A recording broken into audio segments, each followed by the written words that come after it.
నిజామాబాద్ జిల్లా సిరికొండ మండల కేంద్రంలోని ఎంఈఓ శ్రీనివాస్ కు పీడీఎస్యు ఉపాధ్యక్షులు అనిల్ ఈ రోజు వినతి పత్రం అందజేశారు. అనంతరం అనిల్ మాట్లాడుతూ ప్రభుత్వ పాఠశాలల్లోని మౌలిక సమస్యలను వెంటనే పరిష్కరించాలని, ప్రైవేట్ పాఠశాలల్లో విద్యార్థులు సేఫ్ కోసం బస్సుల ఫిట్నెస్ ను తరచుగా తనిఖీ చేస్తూ ఉండాలని, గ్రామీణ ప్రాంతాల్లో మొత్తం విద్య కోసం మౌలిక వసతులు కల్పించడంలో కేంద్ర రాష్ట్ర ప్రభుత్వాలు నిర్లక్ష్యం వహిస్తున్నాయని అన్నారు. జిల్లా విద్యాశాఖ అధికారులు ప్రభుత్వ పాఠశాలల్లో వసతులు కల్పించడంలో క్షేత్రస్థాయి పరిశీలన చేపట్టాలని ఆయన డిమాండ్ చేశారు. పాఠశాలల్లో విద్యార్థులకు అందించే మధ్యాహ్న భోజనంను కూడా నాణ్యమైనదిగా అందించే విధంగా మండల విద్యాధికారి చర్యలు తీసుకోవాలని అన్నారు. ప్రైవేట్ పాఠశాలల్లో గ్రామాల నుండి విద్యార్థుల కోసం ఏర్పాటు చేసిన ప్రైవేట్ బస్సుల ఫిట్నెస్ ను తరచుగా తనిఖీలు నిర్వహించాలని, ప్రమాదాలు జరగకుండా చూడాల్సిన బాధ్యత కూడా మండల విద్యార్థులదే అని అన్నారు. విద్యార్థుల సమస్యలను, హాస్టల్ విద్యార్థులు సమస్యలను తక్షణమే పరిష్కరించాలని, లేకపోతే పెద్ద ఎత్తున ఉద్యమిస్తామని ఆయన హెచ్చరించారు.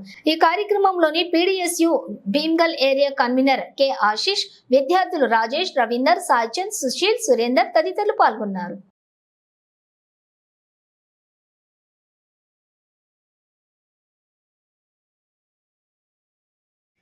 ప్రగతిశీల ప్రజాస్వామ్య విద్యార్థి సంఘం పీడీఎస్యు సిరికొండ మండల కేంద్రంలో ఈరోజు మండల విద్యాశాఖ అధికారి గారికి వినతి పత్రం ఇవ్వడం జరిగింది.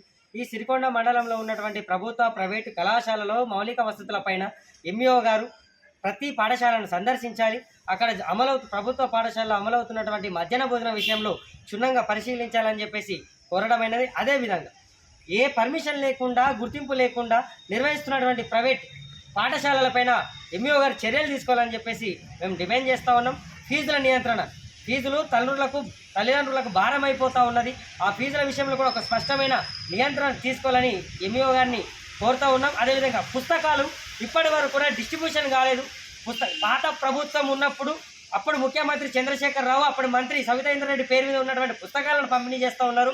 ఆ పుస్తకాలను అంటించేయాలని, ముందు మాటను అంటేయాలని చెప్పేసి ప్రభుత్వం ఆదేశాలు ఇచ్చినా కూడా కొన్ని స్కూళ్ళల్లో అది సక్రమంగా జరుగుతలేదు. విద్యార్థులందరికీ తొందరలోనే పుస్తకాలు పంపిణీ చేయాలని చెప్పేసి మేము డిమాండ్ చేస్తూ ఉన్నాం. అదేవిధంగా ఇప్పటికే ప్రజలలో ప్రభుత్వ పాఠశాలలపైన విశ్వాసం కోల్పోతూ ఉన్నారు.